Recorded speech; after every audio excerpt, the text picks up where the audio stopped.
Advocate Balasaheb आंबेडकरांनी जो संदर्भ दिलेला आहे की तत्कालीन परिस्थितीमध्ये संविधान सभेमध्ये जेव्हा आरक्षणाचा मुद्दा आला त्यावेळेस इथल्या कुठल्याही राजकीय पक्षाच्या प्रतिनिधींनी डॉक्टर बाबासाहेब आंबेडकरांना साथ दिली नाही। तत्कालीन परिस्थितीमध्ये काँग्रेसचे सभासद होते, सदस्य होते, त्यांनी साथ दिली नाही। हिंदू महासभेचे सदस्य होते, त्यांनी साथ दिली नाही। ज्या रिलिजियस ऑर्गनायझेशन होत्या त्यांनीही साथ दिली नाही। मुस्लिम लीग ज्यांना ऑलरेडी स्वतंत्र मतदारसंघ मिळालेले होते त्यांनीही साथ दिली नाही। आणि इतर जे काही अल्पसंख्याक समूह होते ज्यांना 1919च्या कायद्याने 1909च्या कायद्याने किंवा नंतर गोलमेज परिषदेमध्ये झालेल्या चर्चेनंतर जे काही स्वतंत्र मतदारसंघ मिळाले होते किंवा अल्पसंख्याक म्हणून ज्या काही सवलती मिळालेल्या होत्या त्या टिकून ठेवायच्या का नाही यासाठी यातल्या कुठल्याही समूहांनी त्यांना साथ दिली नाही।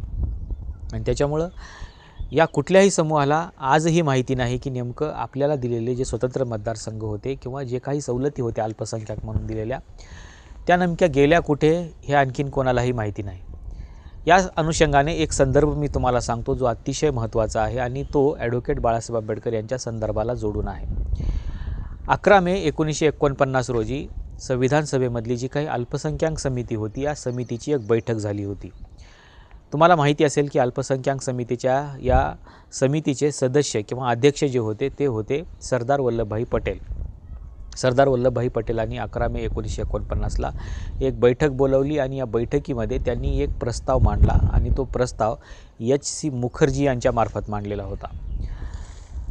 या बैठकीला अल्पसंख्याक समितीचे सर्व सदस्य जसे की शीख असतील, पारशी असतील, ईसाई असतील, मुस्लिम असतील किंवा अस्पृश्य असतील या सगळ्याच जे काही समूह होते या सगळ्या समूहांचे प्रतिनिधी या बैठकीला उपस्थित होते।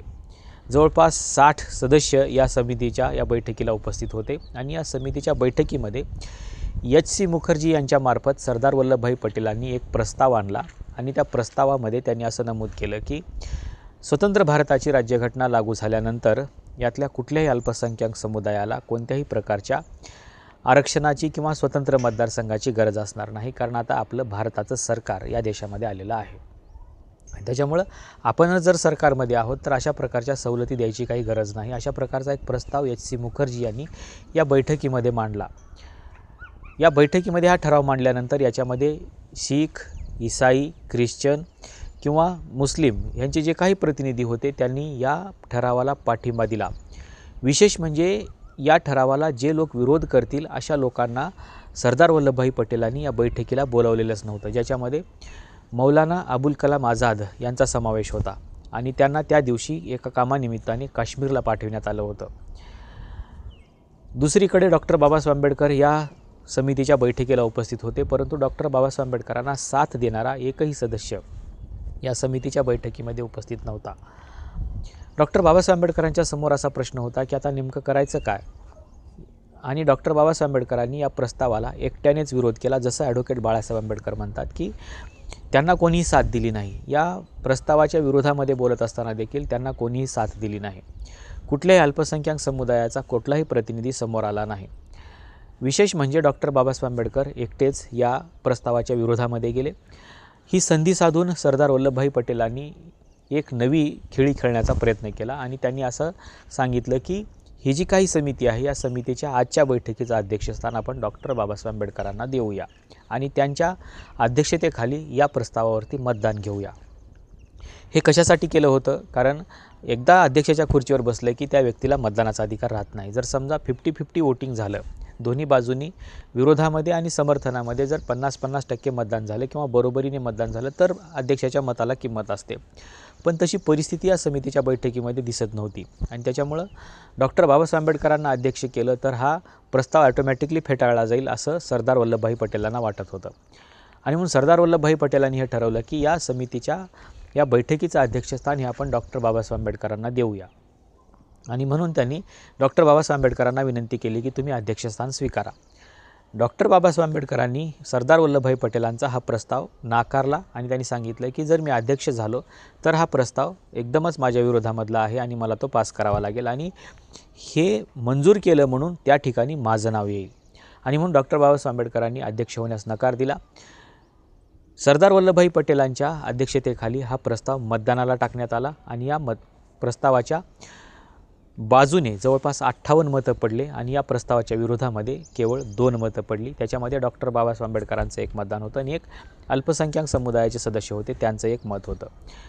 या समितीमधले एक सदस्य होते जे मुस्लिम लीगचे सदस्य होते आणि ते या बैठकीला उपस्थित होते. ते या बैठकीमधून बाहेर पडले. त्यांचं नाव होतं खली खुल्लम. ते दिल्लीच्या विमानतळावरती गेले. त्यांनी ते सामान वगैरे सगळं बांधून ठेवलेलं होतं घरचं. ते दिल्लीच्या विमानतळावरती आले. त्यांनी तिथून फ्लाईट पकडली आणि ते कराचीला निघून गेले. पुन्हा भारतात कधीच आले नाहीत. कारण त्यांना कळून चुकलेलं होतं की इथून पुढे मुस्लिमांना या देशामध्ये कुठल्याही प्रकारच्या अल्पसंख्याक म्हणून सवलती मिळण्याची शक्यता खूप कमी आहे. आणि या प्रस्तावाच्या विरोधामध्ये डॉक्टर बाबासाहेब आंबेडकर एकटेच लढत राहिले. नंतरही बाबासाहेब आंबेडकरांना बऱ्याचशा अडचणी आल्या. आरक्षण किती दिवस ठेवायचं, कोणत्या प्रकारचं ठेवायचं, अशी बरीचशी चर्चा झाली आणि याला संविधान सभेमधल्या अनेक सदस्यांनी विरोधही केला.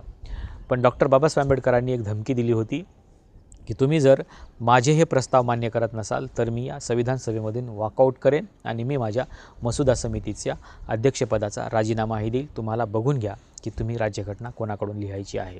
मी मात्र माझ्या समूहाचा कोणत्याही प्रकारचा बळी अशा प्रकारचा देणार नाही.